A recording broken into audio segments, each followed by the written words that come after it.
30 seconds and counting. Astronauts report it feels good. T-minus 25 seconds. 20 seconds and counting. T-minus 15 seconds. Guidance is internal. 12, 11, 10, 9. Ignition sequence starts. 6, 5, 4, 3, 2, 1, 0.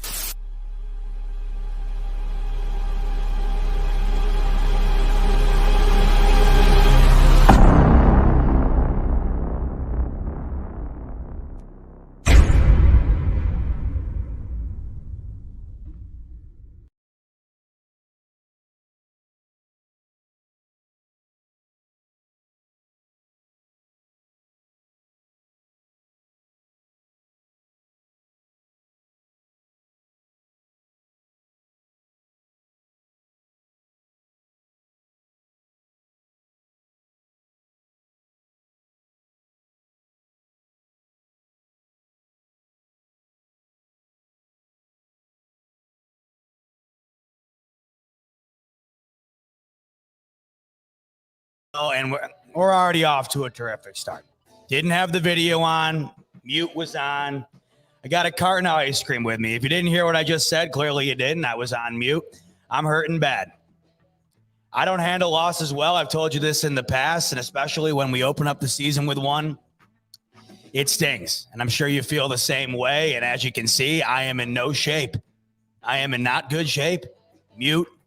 No video. And a gallon of ice cream to welcome you in here to the Smoke Break live on the Buffalo Fanatics YouTube channel Wednesday night.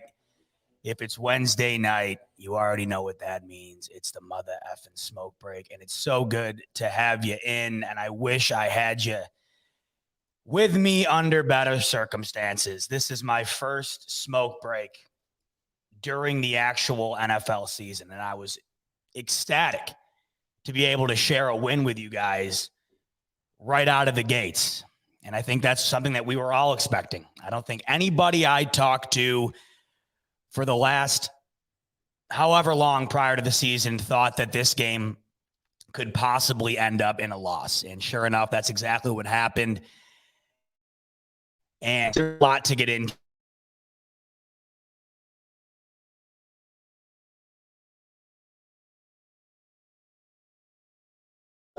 It's still lingering, and it usually always does after a loss. If you're like me, it hangs around. You don't do a very good job of getting over these things. And there's a variety of different ways as to why I think this loss hurts a bit more than ones typically do. A lot of people coming straight out of the gates into this Bills season had expected the moon, and rightfully so. I mean, I think I'm in that exact same boat. You come off the season you do last year. You set expectations sky high for a variety of different reasons. You have Josh Allen now as a solidified MVP candidate coming into the season. The Bills are one of the top-ranked Super Bowl contenders coming into the year. The hype is real, and in my lifetime, heading into a year, I have never felt the hype around the Buffalo Bills be as palpable as it was just a few days ago. And I was at the game, walking into the stadium. I've been to many home openers. Never have I seen quite an environment like that. The expectations were enormous. And on the other hand, the Steelers had ended their season abysmally. They start the year off 11-0 and absolutely fizzle out. And in the playoffs, they implode against a team in the Cleveland Browns, who they have owned and dominated for my entire life. Let's be frank here. And it looked as though with an aging Ben Roethlisberger and a team that absolutely collapsed down the stretch, it was going to be tough to come out in week one of this season and beat the Buffalo Bills, a team that everybody had within their top five, no debate, a team right down to the Vegas odds, and that's all that matters in these circumstances, right down to those very numbers, a Super Bowl favorite. And the game itself, outside of the loss, was just a horrific game. Now, being there, the silver lining, of course, and I'll have several silver linings throughout the show. We can't keep it all boo-hoo. But the silver lining was, of course, being in the stadium. And for those moments prior to the game, for starters, I've never seen a stadium more packed before the coin toss.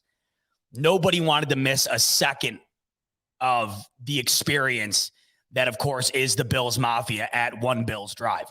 It was absolutely mobbed. We got in line to get into the stadium at noon, and by the time we hit the troughs and got a beer and sat down, the game was ready to roll. I mean, everybody was in line to get in early and to experience the experience that we have been unable to for the last couple of years. And you're in there and you're stoked and you can't wait, and you're expecting the world. Let's be real here. You're going into that game thinking, all right, we're not starting off the year against the Jets like we typically do, but we want this for this Bills team. We want a tough opponent out of the gates to show that the Bills of last year are here and they're even better. And throughout the duration of that game, not only did we not get that, it was also an incredibly boring and poorly played game on both sides. Let's just get that out of the way right off the bat. The game was terrible. Even at halftime, when I was still fully convinced the Bills were going to win, I remember just thinking to myself, my God, I mean, I think they're going to get out of here with a win, but this is brutal. And it wasn't just brutal on the Bills side of the field. It was even worse for the Steelers. I mean, good God, the Steelers couldn't do anything.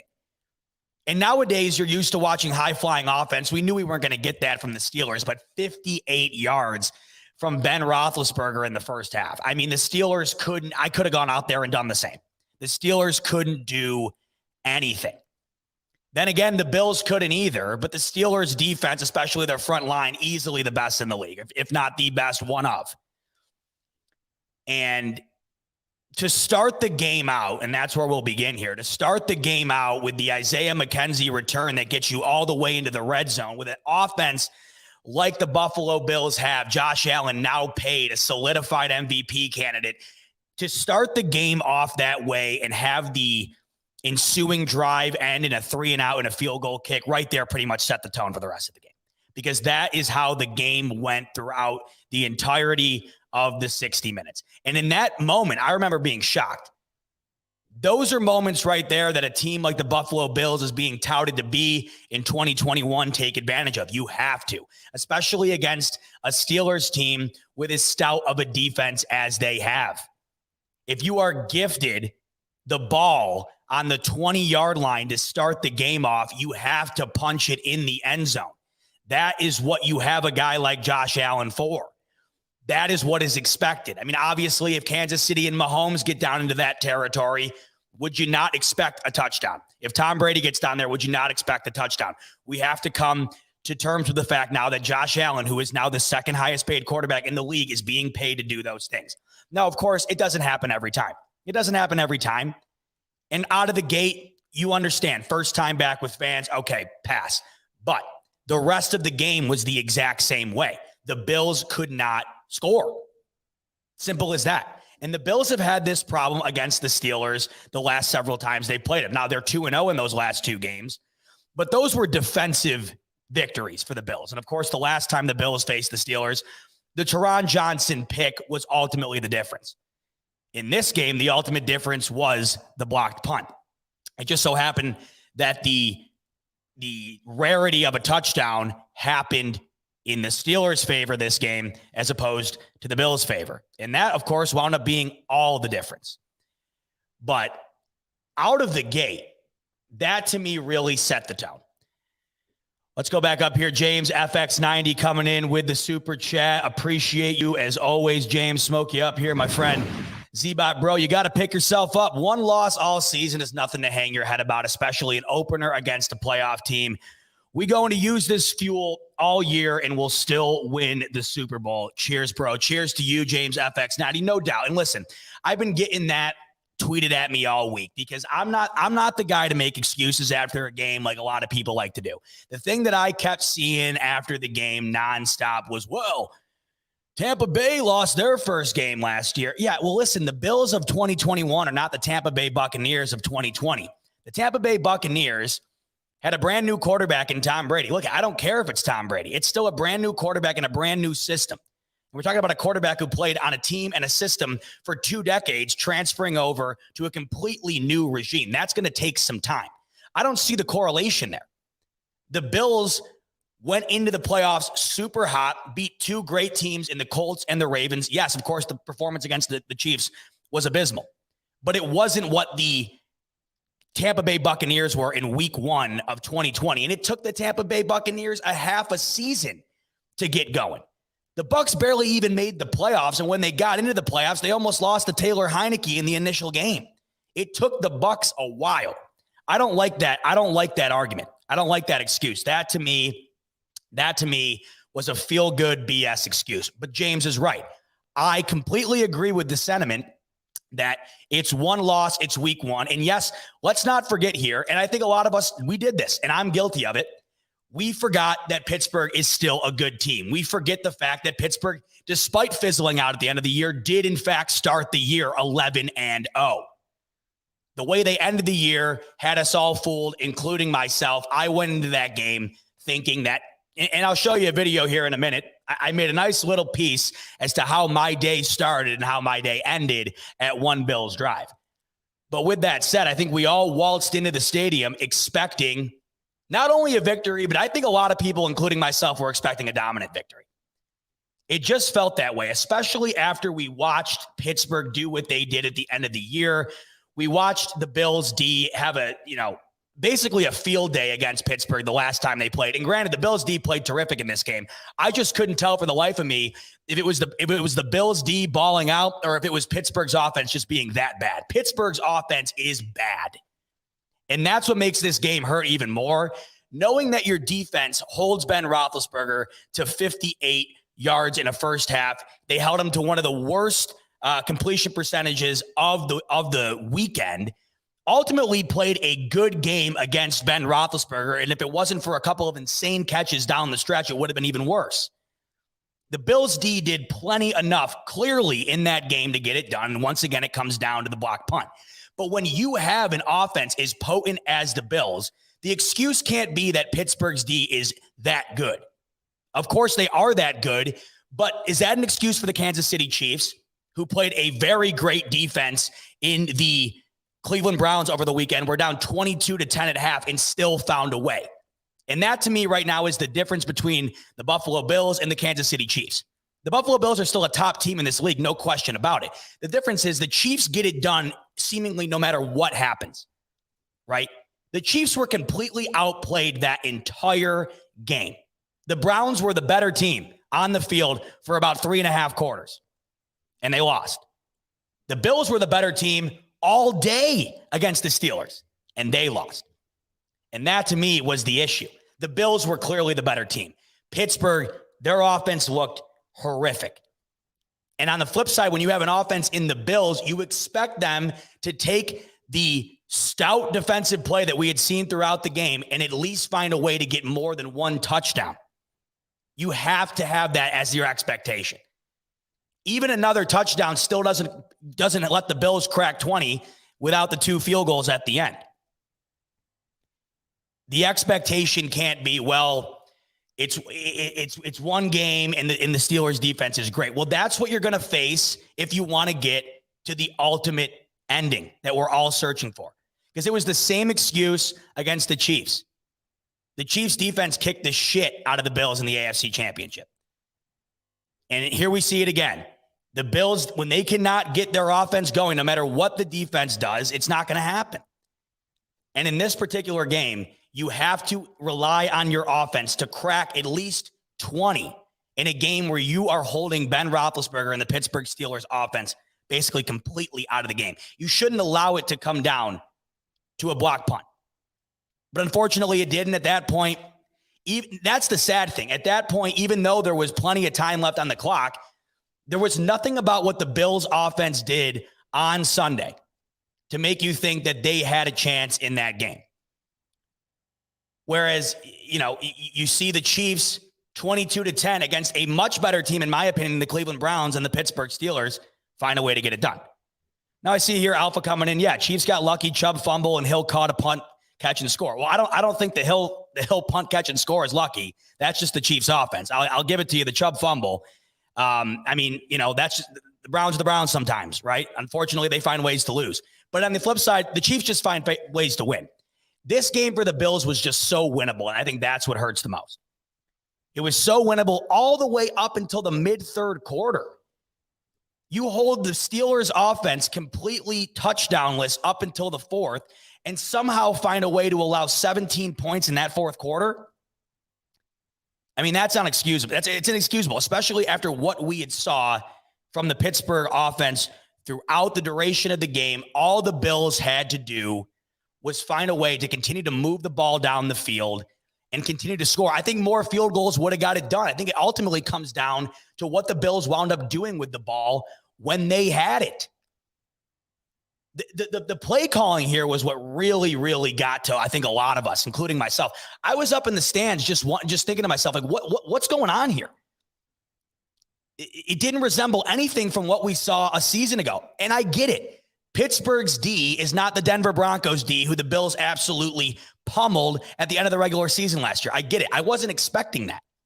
But I also wasn't expecting an infinite amount of design runs for Josh Allen on random downs, while at the same time, 4th and 1, drawing a fake QB sneak / backwards pass. What's going on here? The team can't score all day. What are we doing running a behind the line of scrimmage throw on 4th and 1? Clearly, Brian Daboll has the utmost confidence in Josh Allen's run game. He ran the hell out of him all day. And in circumstances where I didn't think it was necessary. He is going to get hurt that way. And Josh Allen takes the hit every single time. But whatever, that's what they were doing. But you mean to tell me you can't draw that up on 4th and 1? Probably the most athletic quarterback in the league. You don't want to rely on him in that situation. You're going to run a backwards throw. Okay, fine. I understand. Maybe some trickery. Trying to catch a great defense off guard. Didn't work. Okay, scratch it. Flea flicker on 3rd and 1? What? Why? A flea flicker on 3rd and 1, and Diggs was the only wide receiver to run a route. If you go over to Clay Troya's Twitter account, he does a great breakdown of the play. That is the reason it didn't work. Okay, flea flicker. All right, Daboll. You're trying to roll the dice here. I get it. Trying to pull the cat out of the bag. Whatever. You got one wide receiver running a route on it. Those two right there. Those two plays to me mind-boggling. And then the 4th and 8. You're going for it on 4th and 8. Why? The Steelers offense couldn't move the ball all day.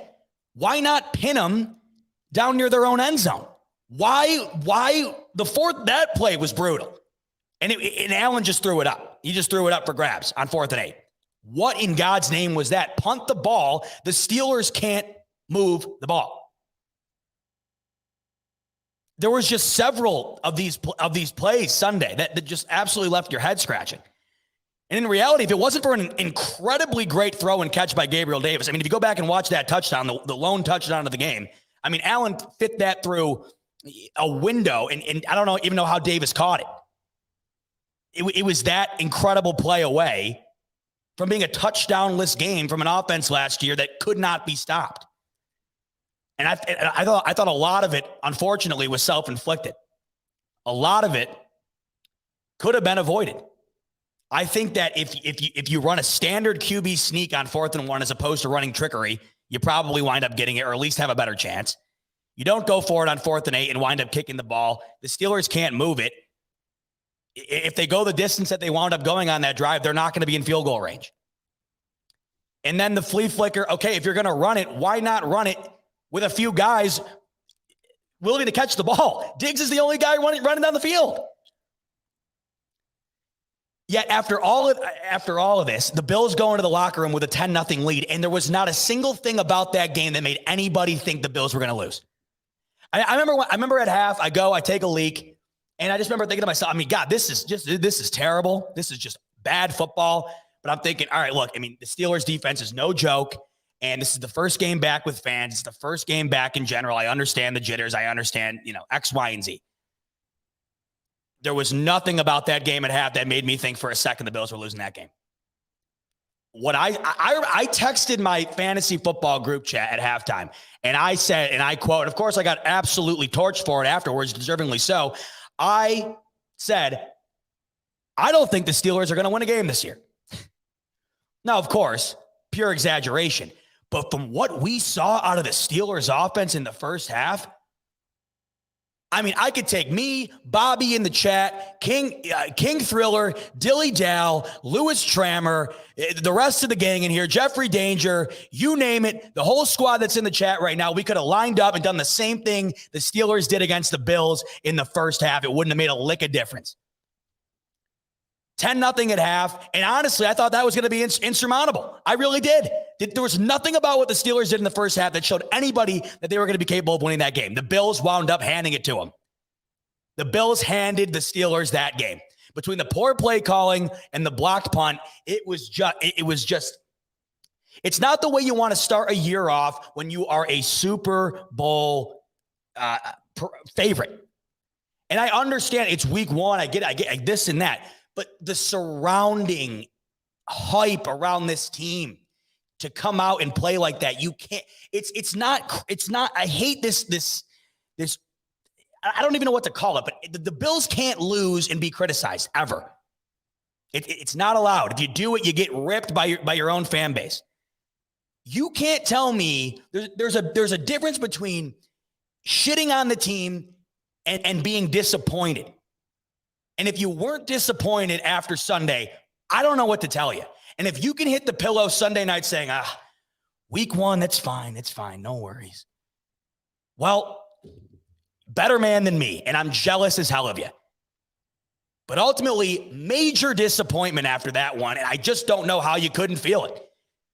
The Bills, for the first time in my life, are they lead radio shows and TV shows and this and that. And now all of a sudden, and look, I'm not buying into this either, but this just goes to show you how quick things change. Within a week, the Bills go from the Super Bowl favorites. Now people are bumping. Whoop. I think I just unplugged. Did I unplug my mic? No, I didn't.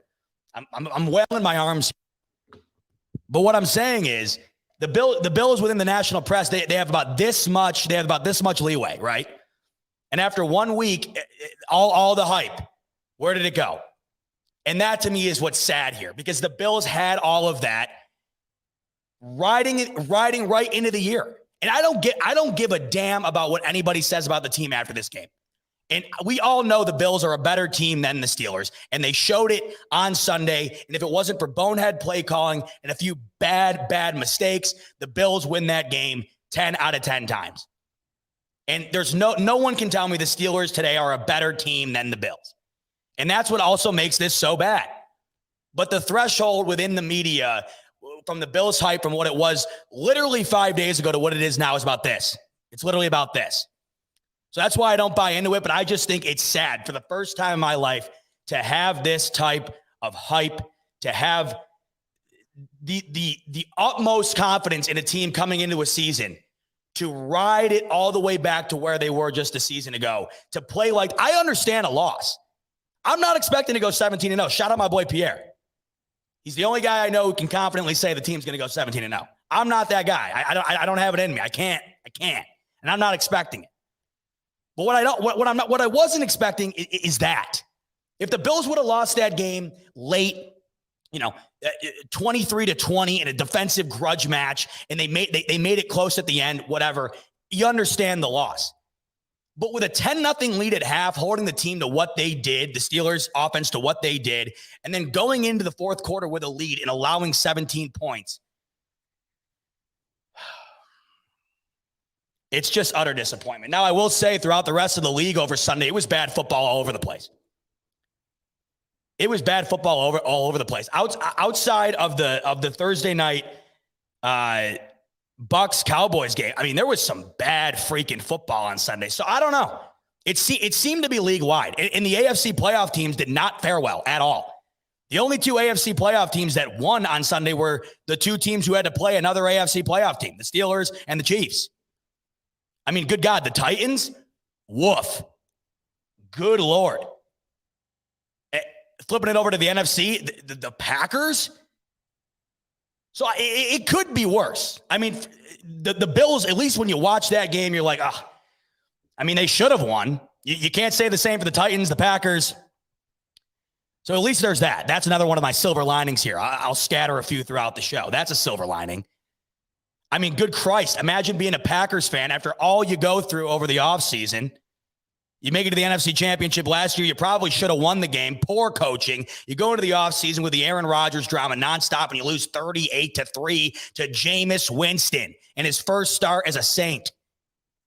So it could be worse. Then again, though, what is worse? Getting absolutely smoked? No pun intended on the smoke break. What's worse, getting absolutely smoked or just handing the game away? Let's lighten the mood a little bit. Here's a video of my day Sunday at the Bills game. The beginning of the shot is where I am in the stadium pregame, happy as can be. And it's also my pregame predictions heading into this one. Let's see how I fared. To the ground. Not the right video. I mean, although that was pretty accurate. What you just saw right there, pretty damn accurate. That was pretty accurate as to what I was about 30 seconds after that punt was blocked.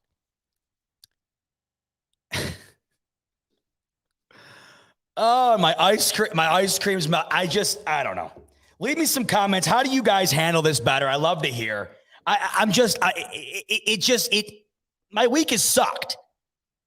And I think it's just a little worse this year because this was the furthest thing from my expectation.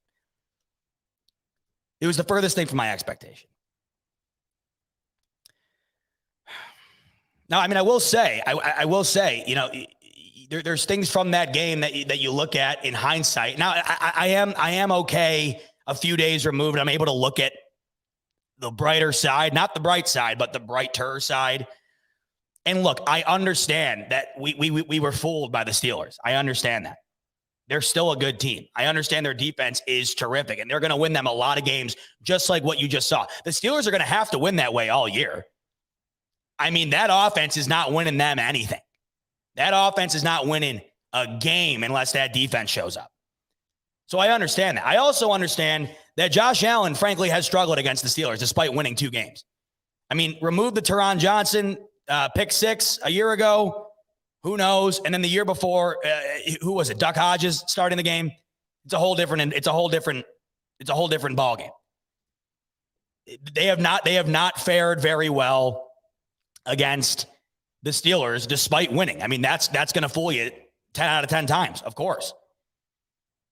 I mean, if I was a Steelers fan, I wouldn't be awfully confident after winning that game at all. I mean, I understand a win's a win. I would have taken it. Believe me, that's all I wanted. But I mean, the other thing too is for the first time in my life, I mean, you're walking into the stadium, and Steelers fan. I mean, you could tell like there wasn't a lot of Steelers fans there, but there was a good amount, and you could just tell like I mean they weren't confident at all. I mean, when's the last time you walked into the Bills stadium with Steelers fans around, and they're the ones who aren't confident? I mean, that's where we were at, and it's just there's so many little elements here that make the loss so much worse. There's so many little things. Silas Whittle coming in here real quick before I share my little 2-minute documentary of my Sunday. Outside of coaches, smoke you up real quick there, Silas. Outside of coaches, who is to blame for the loss, and what do you think we could have done better in the first half?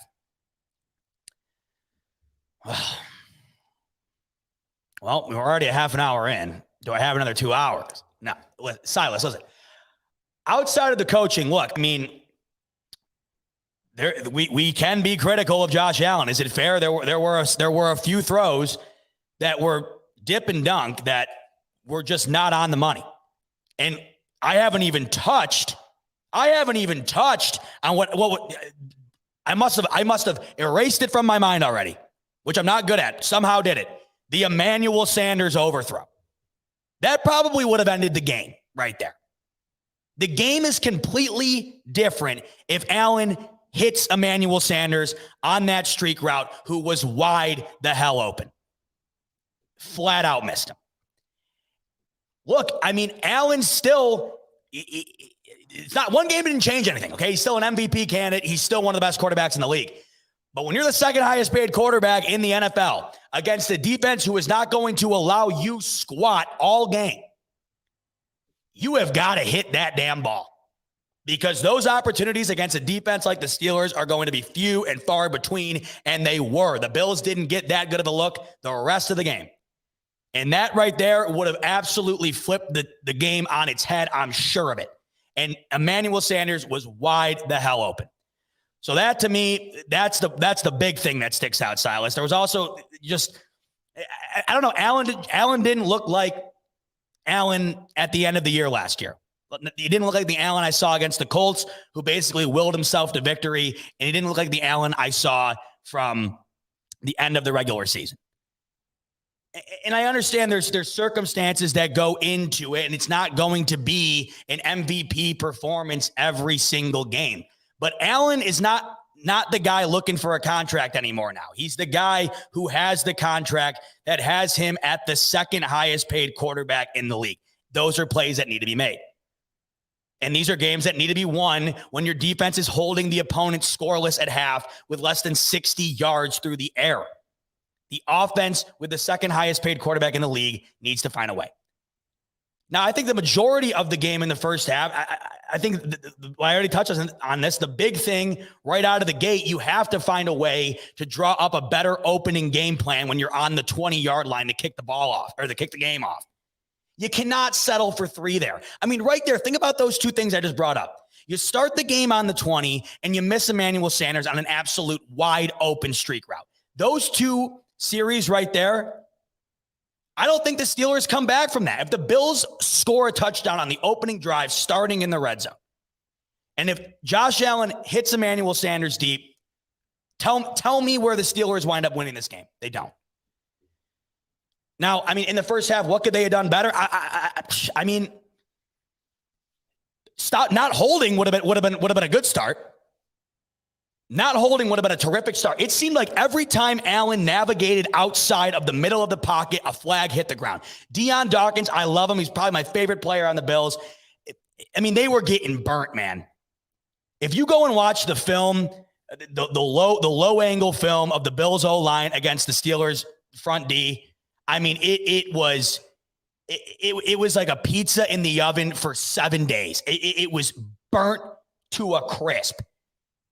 And every time Allen had to navigate a situation, there seemed laundry on the field. And Deion Dawkins had 3 of them. That, to me, was a major issue in this game. A major issue in this game. The nice thing about that is that's correctable. That's correctable, right?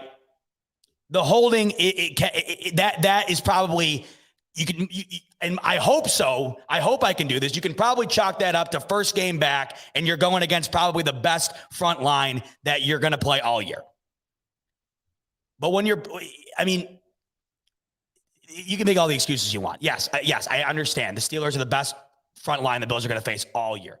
But you can't be racking up penalty after penalty after penalty. It was killing them.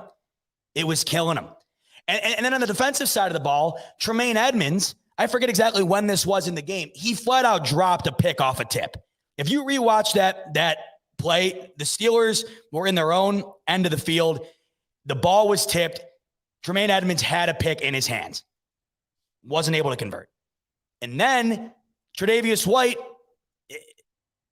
I didn't see the flag. I don't know. Did you? You let me know. I mean, I could be biased. I don't know. Tre'Davious White picks the ball off to the races. There you go. There's a whole different ball game in itself right there. Flag on the field. So the flags absolutely murdered him too. Silas says exactly 17-0 at half. We win. No doubt. No doubt. I mean, there was just no way the Steelers were coming back from that. Silas, you're on fire today, brother. I appreciate you a lot. Can we please discuss how Bean failed to address the interior O-line? Ford and Morris were okay. Dawkins had COVID. Feliciano is dreadful like last year. I mean, this is an issue. It's 100% an issue. And we saw that was the focus from Bean in the draft without question. It was the line. It was basically the only place that they went to. But the D line, it was the primary focus, and we saw the reason why against the Kansas City Chiefs. Now, luckily, when your offensive line is not stout, and the Bills is not, if you have a quarterback as athletic and talented as Josh Allen, you can almost brush it under a rug a bit. You can't do it when you're playing a front line like the Steelers. You just can't. You're going to get exposed. But you'll notice as the season goes on and the Bills don't play nearly as good of a front line in the Steelers, when they face other front lines, it's not going to be as bad as it was on Sunday. The difference with the defensive side of the ball is you're not going to beat great offenses without a pass rush, and the Bills simply did not have one last year. And you saw what happened when the Bills could not rush Patrick Mahomes. They got torched. And then you saw what happened when you could rush Patrick Mahomes. The Bucs torched them. So that is why I think the primary focus was on the defensive side of the ball and not necessarily as much on the offensive line. And it seems like the Bills and their coaching staff have confidence in the offensive line and their run game, or else they would have addressed it more. I mean, I don't know. I can't put an overwhelming amount of, I can't put the entire burden on the offensive line, because even though they played the way they did, the game was still more than winnable. There was still plenty of opportunities there for the Bills offense to get the job done. And against a line like the Steelers D, it's not going to be a game where Allen can pitch a tent and roast marshmallows over a fire in the backfield. But the penalties were crucial. That's the thing. You can get beat. You cannot hold your guy, because you're going to continuously ruin drives. And that's exactly what happened on Sunday. All right, here is my my mini documentary from Sunday. Enjoy. All right, we gotta get Z-Bot in here now. Scotty Farrell himself. Yeah, here he is. Listen, here's the thing about this game. The Bills are used to opening up against the Jets. This is the first time under Sean McDermott where they have had to open up against an opponent nearly close to what the Steelers are. It's not an easy task. I think we're treating it a bit more lackluster than maybe we should. But yet again, after what we saw last season, is there any reason not to? It's a different year. The Steelers have upgraded their line. I just look at the Steelers as a unit right now with an aging Ben Roethlisberger, desperately trying to find a run game. I don't think they match up with the Bills whatsoever. I think the defense is going to lack against an offense that looks incredibly potent in the Bills. Now, I can't help myself, Judge, but think. The Bills are going to run them out of the building. I don't know what it is, and I got to tell you, I've been to many a home opener. I can't remember the last time I've walked into this stadium this confident.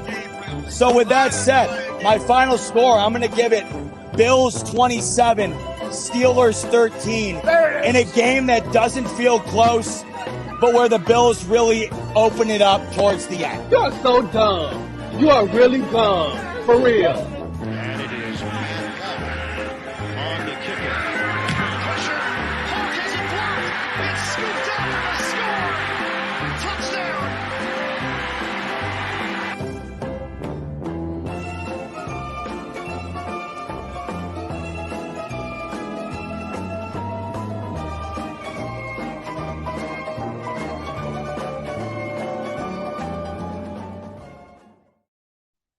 If you can't laugh at yourself, who can you laugh at? You have to. And I've been trying. What is going on with this damn mic? It's always something. If you can't find a way to get humor out of it, then I'm already losing my mind as it is. I always do after a loss. I found that my one coping mechanism was when I get about 24 hours after the fact, I try to find humor in it. That's my thing. I don't know. I guess we all have ours. The other thing that made me feel really good was the fact that the Packers lost as bad as they did. Now, granted, I don't know what the hell is going on over there with Aaron Rodgers and that whole ordeal. But I'm not. This is the thing here. I'm not going to do this season. I'm not going to make excuses. The days of excuses are done. This team is in a window right now where it's either do it or don't. That's where the Bills are at right now, with the talent that they have. And what we saw out of them last year, there is no room for excuses. There's no room for, the Tampa Bay Bucs lost week 1 last year. There's no room for, well, it just comes down to the block punt. I mean, I get it, but it shouldn't come down to that block punt when you had several different chances throughout the game. But ultimately, what you just saw, that highlight that'll live in our memory until at least the Bills come out and get it done against Miami. I mean, yeah, that was the difference. That was the difference. And who knows how the game winds up going without that? Who knows? We've seen it happen several times before. The same thing happened against the Patriots a couple of years back. The Bills had the Patriots on the ropes, block punt, boom, the game's gone. I mean, that's what happens. That's what happens. I just think as we move forward here, the Steelers, they're not. Look at that division. I mean, with Baltimore and Cleveland now, I don't even think the Steelers are. They're third in that division, in my opinion. The Steelers are the third best team in that division. I think we'll see that pan out throughout the year. That's what's frustrating to me. And the crazy thing here is, even though the Steelers are a playoff team, I think they'll probably be right there again this year, if not get in. I think that the crazy thing here was there wasn't a single person who picked the Steelers to win the game. I mean, you saw all the predictions prior to the game. It was Bills, Bills, Bills, Bills, Bills. I mean, that's where it's at. That's where it's at. Even though the Steelers were 11-0 last year, even though they made the playoffs, the Bills were still the overwhelming favorite. I mean, for God's sakes, they were a touchdown favorite. In the NFL, that's no joke. A touchdown favorite is no joke. And it was just the way they lost. You combine the way they lost, knowing that the game was more than winnable. It wasn't like they lost from the jump. The game was more than winnable all the way up until the fourth quarter. More than winnable. Even in the fourth quarter, there was plenty of time. It was more than winnable. You mix that with the hype being deflated the way it was in week one, and what do you have? You have disappointment. Michael Lanzone, Z-Bot, you still confident we can win a Super Bowl this year? Absolutely. Listen, I'm going to come on here and rant after a loss. No doubt about it. I mean, this is what you got to do. You got to get it out. And then after this, it's done. We're on to Miami, 100%. Nothing about what I saw on Sunday makes me think the Bills aren't capable of winning a Super Bowl. The Bills got torched against the Titans last year in the regular season. I mean, torched, absolutely blown out of the water, and they would proceed to go on after the Chiefs and Titans game and not lose a single other game all year except for the Hail Murray. And I think there was a lot of us after that Titans game that were like, man, what is this Bills team? I mean, we saw a great performance out of Allen earlier in the year against Miami, and it's looking like, wow, the Diggs acquisition, good God, what do we have here? And then we go into those two games. There was no way that the majority of the fan base didn't have their doubts after those two games. And then look what happened. So yes, that's where I come down to. Yes, it is just one game. It's not about it just being one game, though. It was about the way they lost to me. There's no way you can't be frustrated about it. But this was more of a frustrating loss than it was oh my God, the Bills they're gonna falter. Last year was an anomaly. No way. The team is way too good. Allen is way too good. The coaching staff and organization in general is way too good. And that's a game on Sunday that you wish you could have back, because like I said, not too long into the show, it's a game that if the Bills find a way to get, one or two of those poorly executed plays in the right direction, they win that game 9, 10 out of 10 times. And the way the dice rolled on Sunday, none of that went right. And on top of that, they had a blocked punt. And boom, there's your game. The only thing that I hate about opening up with the Steelers and then the next three games that we have is that we're not going to really be able to find out about what this Bills team is until about 3 or 4 weeks from now. You have Miami, who Josh Allen has absolutely owned for the last 5 games. I mean, his stats against Miami are gross. They're Hall of Fame caliber stats against Miami. And I will be damned to hell if the Bills lose this weekend. Well, we'll get into that game in a little bit. But good, I don't want to do this anymore, because you heard what I said. You heard what I said in my pregame prediction with Judge on the BF tailgate. I can't be that certain anymore. I can't do that, because then my expectations get way too high. I mean, in the back of my head, I did know, and you heard me say it there. This isn't the Jets, and it certainly wasn't. And it should be treated as such. The Dolphins aren't the Jets either. I get that. But our track record shows if Josh Allen is going to continue the trend that he's on, Miami should be a game where they bounce back heavily. So I think everybody within Bills Mafia is under full belief the Bills are winning on Sunday against Miami. And then you have Washington. Ryan Fitzpatrick goes down. That offense is pretty bleak. Great defense, but I mean, they didn't look anything special on Sunday this past week, and they wound up losing. And then you have the Houston Texans the following week, which I don't know how the hell they won the game the way that they did this past weekend. I mean, that's what I was getting at earlier about just weird football all week. I mean, the Eagles, what the hell was that? I mean, I didn't think the Eagles would win more than 3 games this year. They go off. The Titans smoked. I mean, just ran out of the building. The Packers ran out of the building. The Texans, Tyrod Taylor slinging it all over the field. But you have 3 games coming up that are going to be Bills are going to be heavily favored and expected to win it. So the unfair circumstance here between those next 3 games and what we already started off with against the Steelers is the Bills will not prove that they are a great team over the next 3 weeks. They can only prove that they've regressed. That's the unfortunate circumstance here. If the Bills win all 3 games over the next 3 weeks, it will just be a narrative of, well, they should. It's the Dolphins, it's Washington, and it's the Texans. Those are 3 games the Bills are going to be favored in. Those are 3 games that every analysis with a brain is going to pick the Bills in. So that's the unfortunate thing here. We're not going to learn much about what the Bills are compared to last year until the schedule gets a little bit more tough. So from what we have right now, we have to just obviously play the slate that we have in front of us. But that's why I think this game this past Sunday stings, because the Bills aren't getting a legitimate contender, and I don't believe Miami's a legitimate contender. The Patriots should have won that game. They blew it in the end. I don't think Miami's a legitimate contender. Over the next 3 games, you're going to have 3 teams that, in my personal opinion, are not legitimate contenders. So it's not going to prove that the Bills are back to what they were last year. It's only going to prove that they're still a team that beats those type of teams, and it's going to take a while into the season until we figure out, can the Bills wind up competing against the best of the best in the regular season and get those games done. The only sample size we'll have till then is this past Sunday, and unfortunately, they did not get it done. That's why I think the way the schedule pans out over these next 4 weeks, or the beginning of the season here throughout the 4 weeks, that's what makes that loss suck. Because there's just no way. There's no way to prove the Bills are a legitimate Super Bowl contender by beating Miami, Washington, and Houston. But it's the games that are in front of you. This is a good time to let you know about our brand new sponsor, NordVPN. You've heard me talk about them for the last several weeks. They are new to sponsoring the show and the Buffalo Fanatics, and we are so stoked to have them as partners. A terrific company that makes your internet experience that much better.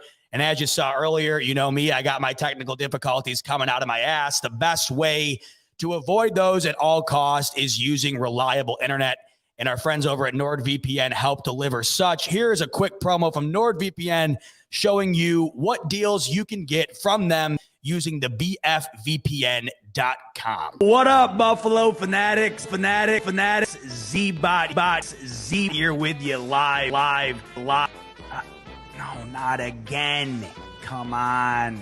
Man, every time I go live, my internet lags out. What's this? Z-Bot, you got to start using NordVPN for your streams. It will help speed up your internet. 2-year plan is 70% off at the bfvpn.com, and you get your first month free.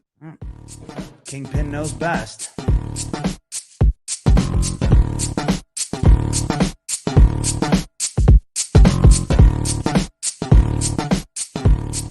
Oh, that's what I'm talking about. Z-Bot back with you with better than ever internet connection thanks to NordVPN.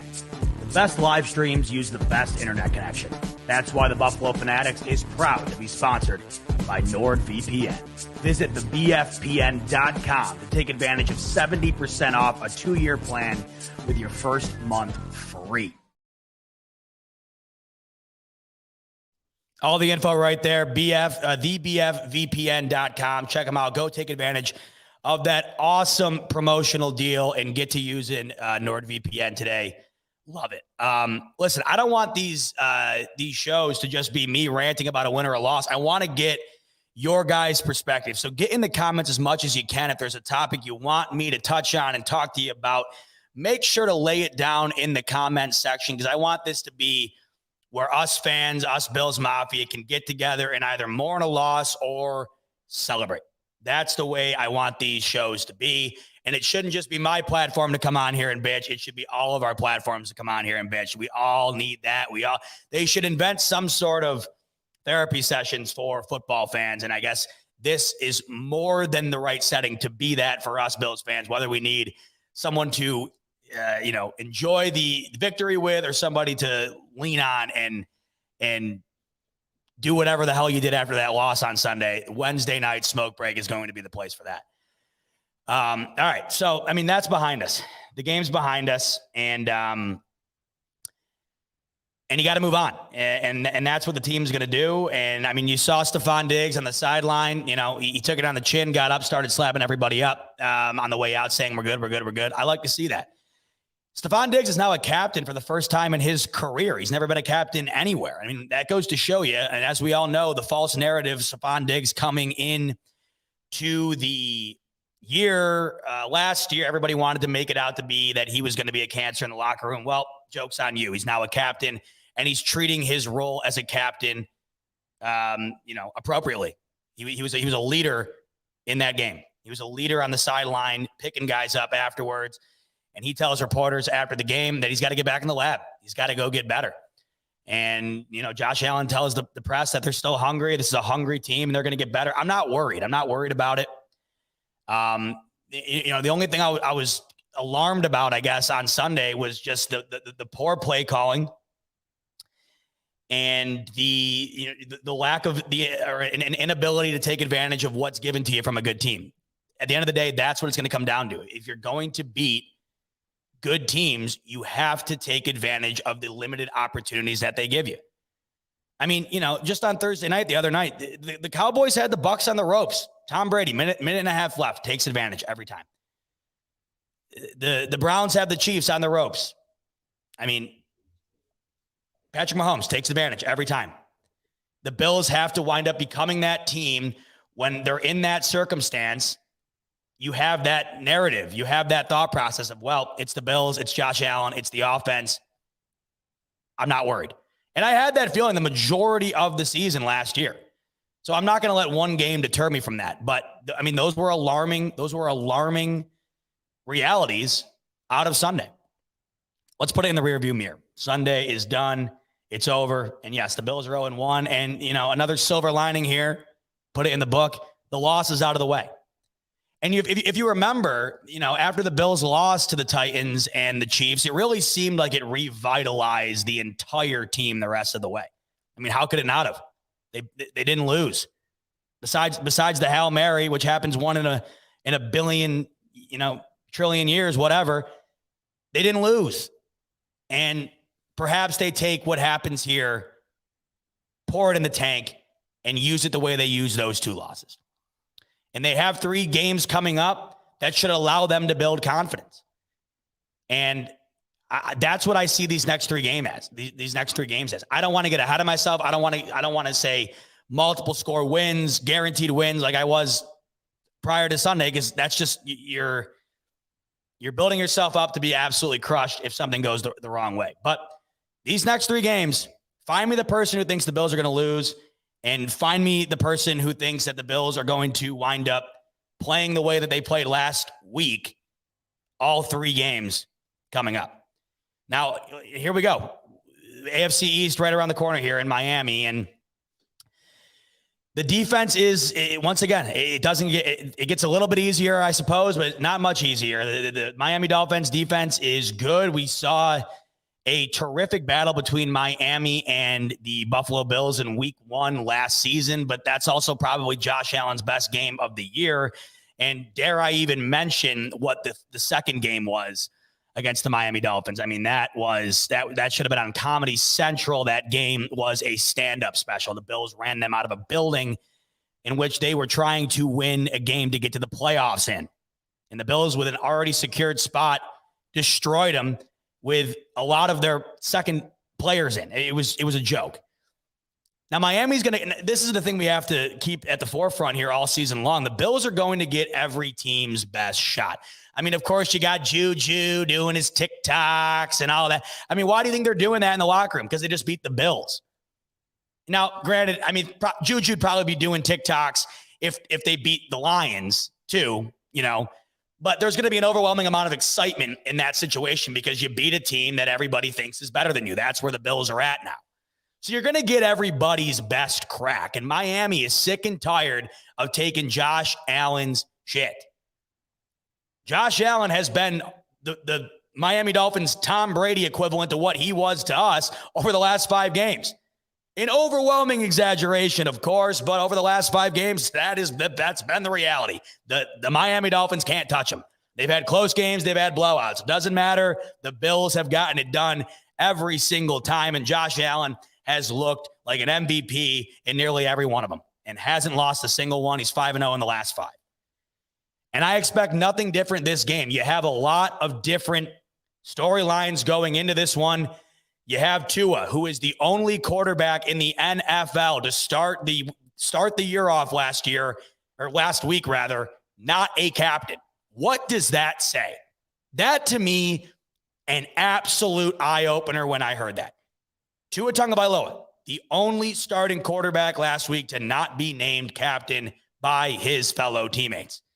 It is clear and obvious that Miami is not sold or married to Tua. We heard the rumors of them shopping around for Deshaun Watson. And Tua last week, I mean, it was, it was Tua. It's what we've seen from him so far. Very mediocre.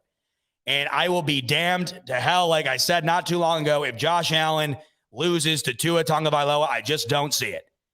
And Mac Jones in his first career start a week ago should have beaten said Tua Tagovailoa and the Miami Dolphins. They didn't get it done. That's what happens when you have a young quarterback and a refreshed New England Patriots team. I mean, there's a lot of new pieces there.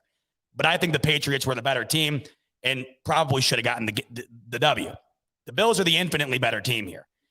Now, this is going to be a much tighter game on paper than I think the Washington game will be and the Houston Texans game will be.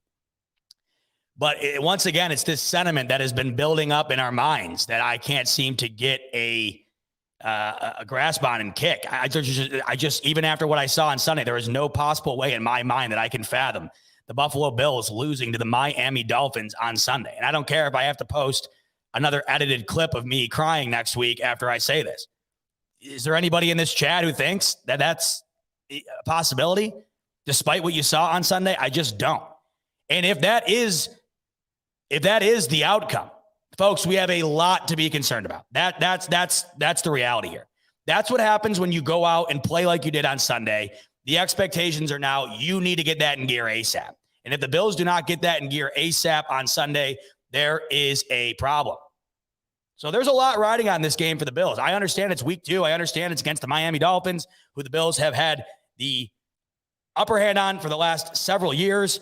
I understand that, in the grand scheme of things, it might not mean the world.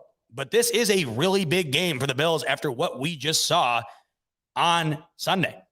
You come in the year with the expectations and the hype that you have and lay an egg like you did on Sunday, you better get it in gear ASAP, and no better time to do it than against a divisional opponent. No better time to do it than against a team that you have had, dominant victories over the last couple of years. Your quarterback has looked better than he has against any other team against that team. It's a perfect slate. Plus, you start the division off at 1-0. And we already have a loss for the Patriots. The Jets, not even worried about it.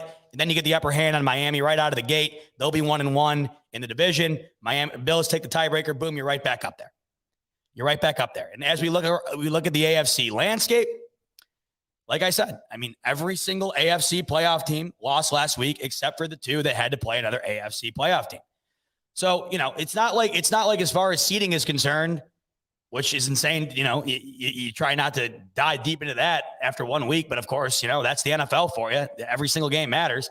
You win this week and then ride that momentum into 2 games that you're going to be favorited in. You're right back on track. And if you win all 3 of these games, especially if you win at least 2 of them in dominant fashion, you're right back in the public eye and you got the respect back. And I think that's deserving. You're allowed to have a blunder.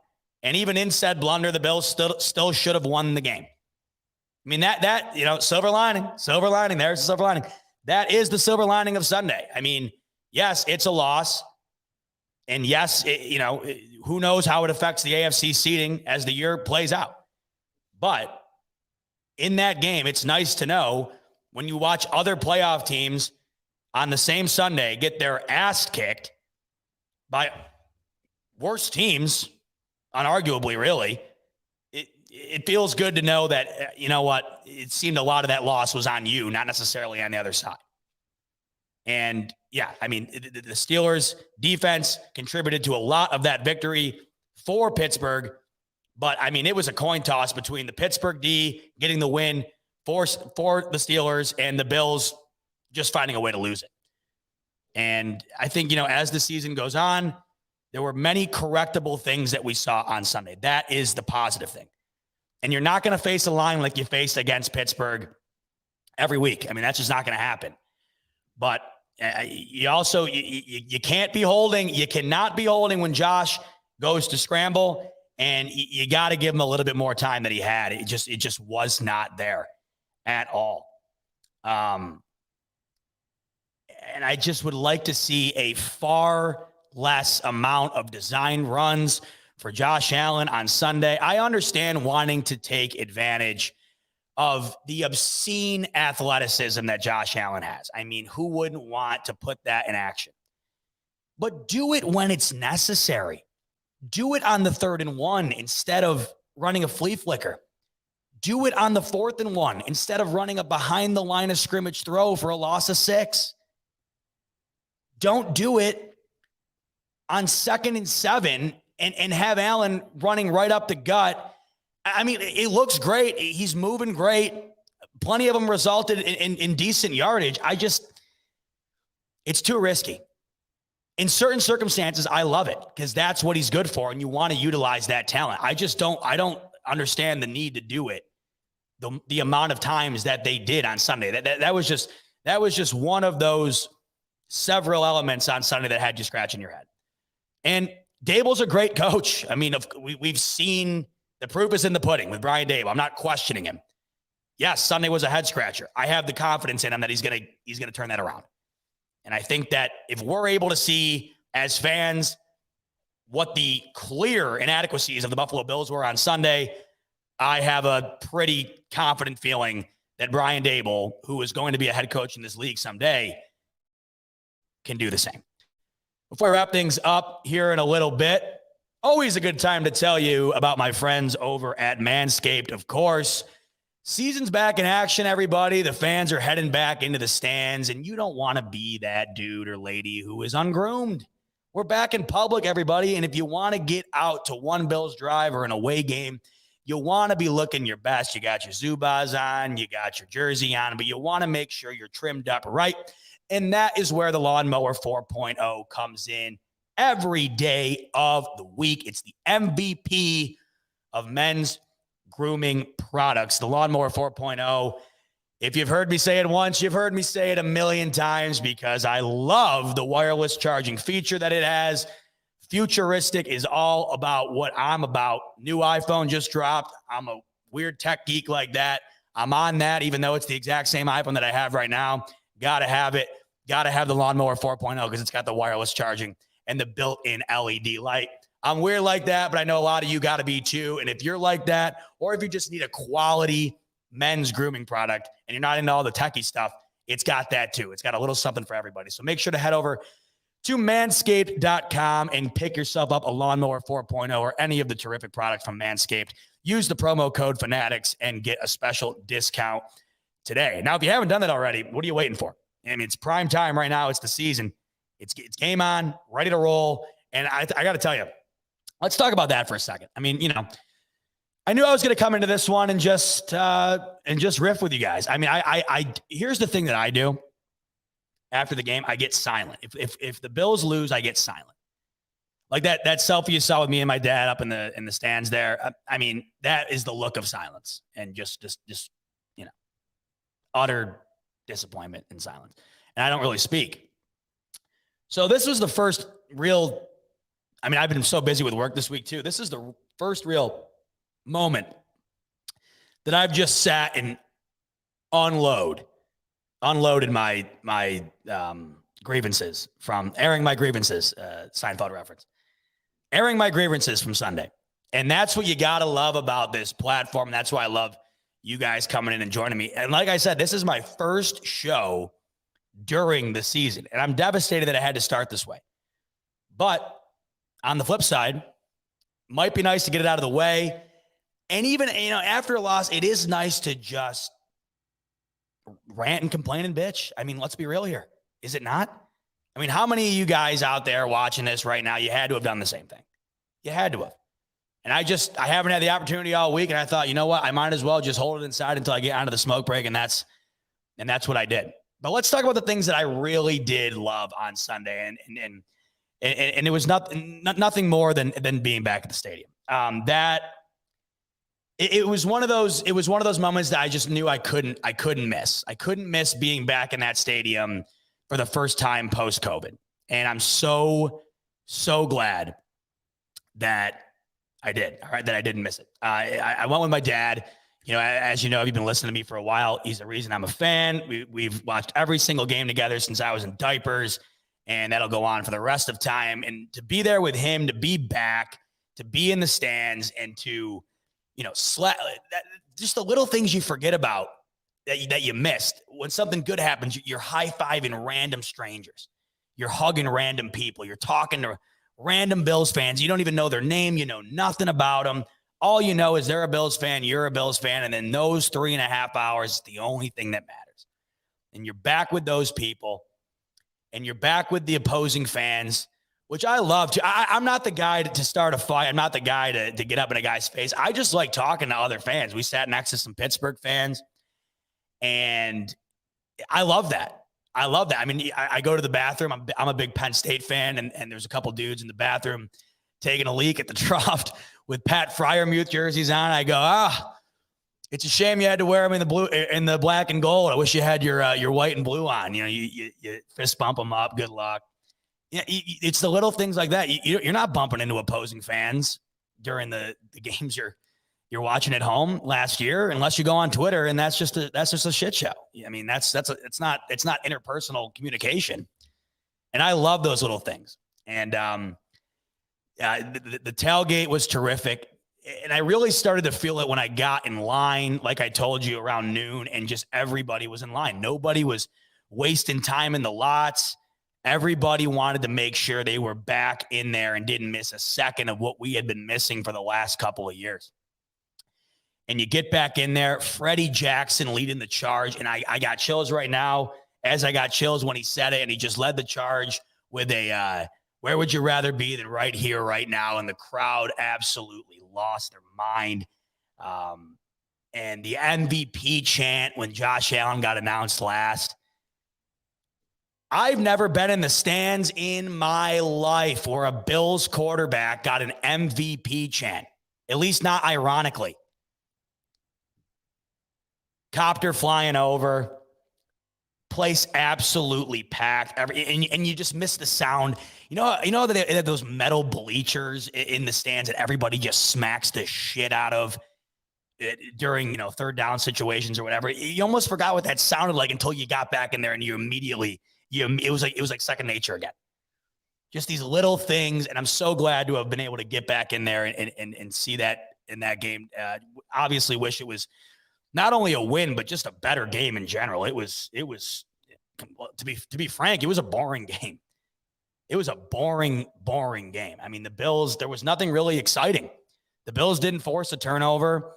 There was no deep shots. There was really nothing. And that comes down to the play calling again. I just noticed throughout the entirety of the game, and I noticed as I went back and rewatched it from the broadcast, it was something that Ian Eagle had mentioned on a few times. Everything was just short intermediate.